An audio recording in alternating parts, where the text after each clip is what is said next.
Breaking news బెంగాల్లోని south 24 పరగనాలు జిల్లాల్లో gas సిలిండర్ల పేలుడు బీభత్సం సృష్టించింది.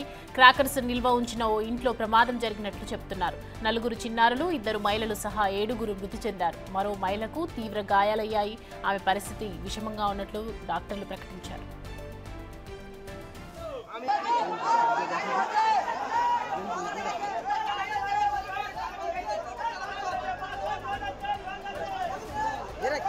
আমরা যখন এসেছি 3-4 জন লোক আমি যাকে আমি বার করলাম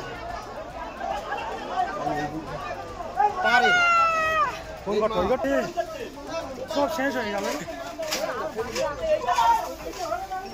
হ্যালো আমি